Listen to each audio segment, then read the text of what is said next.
There are billions of dollars in Bitcoin short positions that will be getting liquidated if we see one final push towards the upside.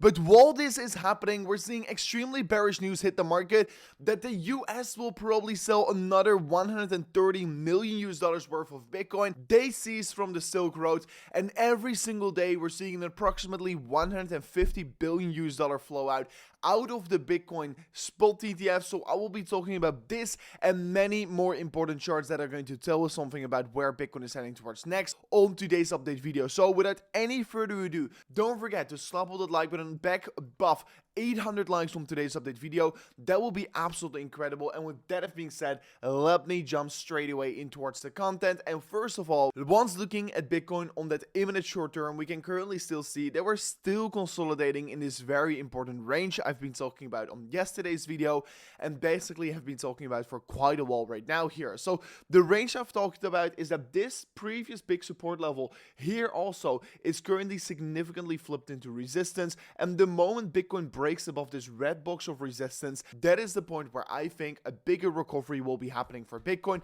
But once Bitcoin is going to be either breaking below the upper sloping support line we're looking at right here, or either potentially below that horizontal support level that I will be mainly approaching right now here, because this horizontal support level has provided Bitcoin some very significant support for already 4 times in a row right now. I think that if we break below this level right here on the lower side, that will be the point where we could start to see maybe potentially another move towards the downside getting generated. And what are my price targets? I think if Bitcoin creates another move down here, it's going to be taking out that liquidity on the lower side and going to be bottoming somewhere around 38.7 to 38.3k. So that is what I will be expecting if Bitcoin is going to be having a breakdown. And if it does decide to be breaking above resistance, my price target is around 42,000 US dollars.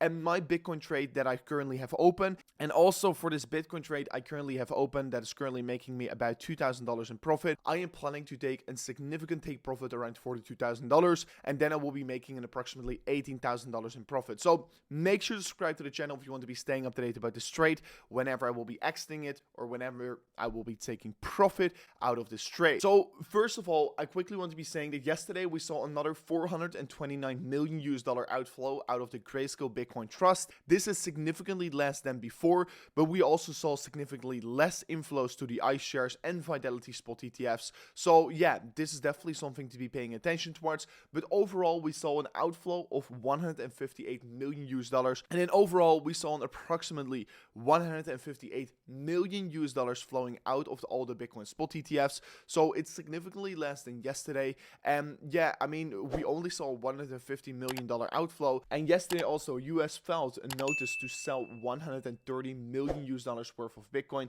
They ceased from the Silk Road. So this is actually quite interesting.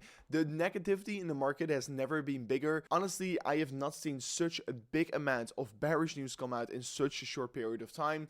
But right now it is indeed happening, and we can see that actually Bitcoin is holding up just fine after all this news hit the market. So Bitcoin is doing such a strong job consolidating around that 40,000 US dollar level. And honestly, at one point, the Grayscale fund will also run out of sell pressure, and at that point, we will be starting to see that recovery for Bitcoin. And where that recovery will be going towards is still the question. But in my opinion, I still think that we're going to see a small bounce back towards the upside to $42,000, and then potentially another move towards the downside, or then potentially even a bigger push towards the upside. But of course, for me to say what is going to be happening after that push towards the upside, I just need to determine what the price action is looking at and how the macro perspective is looking for Bitcoin, right? So one thing that is just actually making myself very bullish right now here is that the fact that indeed we are getting all this bearish news here, but a lot of Bitcoin traders, they are all shorting Bitcoin, and the bearish news, it just can't get enough of it. And we can see that there is a massive amount of Bitcoin short liquidity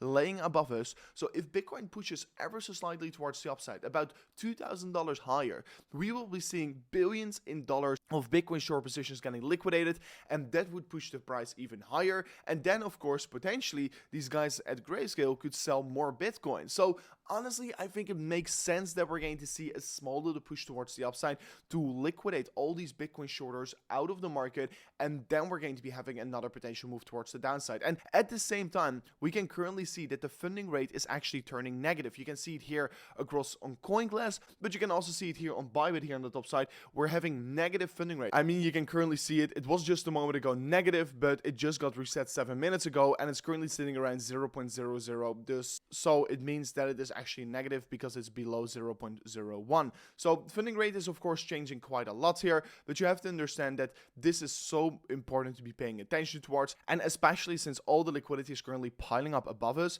I think it makes a lot of sense that we're first going to be seeing a flush out towards the upside before potentially going lower. And that is why I'm currently betting with my Bitcoin long position that we are going to see that squeeze towards the upside, and my take profit targets are going to sit around 41.8k to 42,000 US dollars. So that is my target currently at the moment. And I mean, if we're looking back, if you've been subscribed to the channel, I literally turned bearish here on the top side. I said that we're going to go down to 38,000 US dollars. I said we were going to go down to 39,000 US dollars. And people thought, oh, you are crazy. But all the way down here, I said it. All the way down. I said it as well over here. We're going lower. We're going lower, and finally we hit it, and right now I'm turning bullish and thinking that we're going to be getting that final push towards the upside before potentially going lower or before the next move is going to be happening. And now once again people are doubting me again here, but of course I do understand, maybe I am potentially wrong and we're going to see another move towards the downside, but at least I catch this entire wave towards the downside. But I just think that this is going to be the next move if my analysis is going to be playing out here. So that is what I'm currently expecting. If I'm looking at the 4-hourly time frame, we finally broke above the downward sloping resist line. I mean, it was a matter of time since this downward sloping resist line. I mean, it needs to be pushing Bitcoin lower, or we just need to go sideways and consolidate, right? So we broke the downward sloping resist line. And I mean, looking at the daily time frame for Bitcoin, we're still holding on towards that 39.7k support level. And I mean, so far you can see that more than 5 daily candles have already been bouncing from this level. So yeah, we're still holding on towards it. It's looking quite okay here. But guys, if you want to be trading Bitcoin just like me, make sure to go to the link description of today's video, because on today's link description of the video, you can currently claim a free 1,000 US dollar trade, and this deposit bonus will be ending in 5 days from now on. So make sure to be quick. All you need to do is go to the link description, sign up an account, complete KYC level 1, and only deposit $100 in your first 7 days, and you could claim a free 1,000 US dollar trade. So you can claim a free 1,000 US dollar trade for only depositing $100, and this will be ending in 5 days. And I can guarantee you this deposit bonus will never come back again here, because it's not going to be feasible for BYBIT, they told me. So make sure to benefit from it right now. It's the last 5 days here. You could be claiming this insane deposit bonus here on BYBIT. Before clicking away the video, guys, I've got a very important chart prepared for you guys out there where I think Bitcoin is going to head towards in the coming weeks. So make sure to not leave this video right now. But before discussing that chart, guys, I mean, currently Bitcoin is dipping below the daily EMA ribbon. We're about to be having that bearish crossover. And honestly, if I'm looking at Bitcoin right now here, we could potentially go a little bit lower, right? I mean, we got rejected from the 48,000 US dollars, but where is the next big support? The next big support is sitting around 35 to 36, 7, 8,000 US dollars. So that is the big support I'm currently looking at. Bitcoin could go lower, but I don't think that this is the time to be worrying about the longer perspective. Why? Is because currently we're just days out before that next Bitcoin halving is going to be there, right? And like we have seen in the past, every single time the Bitcoin halving happens, we tend to see a small little push up towards that Bitcoin halving, and after that we tend to see a big correction, and then the big bull run starts here. So let me go back towards the history. So on the first Bitcoin halving, big push up, consolidate, bull run. And then in the second halving, we saw big push up before the halving, correction, bull run. And then in the third halving, we saw big push up, correction, bull run. And what will be happening this time around? I think we're going to see something similar. So correction right here, big run up, correction, bull run. That is what I'm expecting again, just like we saw in the past. So I don't think that this is the time to be worrying about Bitcoin at all here. I mean, I understand that you are afraid about what currently is happening with all these companies selling off Bitcoin, with Grayscale selling off Bitcoin, with, what is it, the US selling off their Bitcoin. But I don't believe that this is the right time to be panicking right now here. Just moments before the next Bitcoin halving is going to be here, Bitcoin will even become more scarce. It's going to be even harder to obtain one inside your Bitcoin. So make sure to be quick, because your time is running out right now. So this was my final message. I think we're going to be potentially seeing a smaller or bigger correction towards the downside, but eventually we're going to see that run up towards the Bitcoin halving, and then a correction, and then the big bull run starts, just like it has played out in the last 3 times for Bitcoin as well. And I mean, so far we've been absolutely spot on what is going to be happening. And on the bigger perspective, if you don't want to exactly anticipate what is going to be happening tomorrow or the day after, make sure to just anticipate the next bull run that is currently days or even weeks out here for Bitcoin. So what I'm currently doing is just preparing my bags, buying the right altcoins, buying enough Bitcoin, buying enough Ethereum to get ready for the next big move for the market. So make sure that you have your own strategy. I have got my own strategy in place. I am trading Bitcoin. I am accumulating Bitcoin. So yeah, with that being said, guys, thanks so much for watching, and I'll see you guys on the next one. Peace out. Goodbye.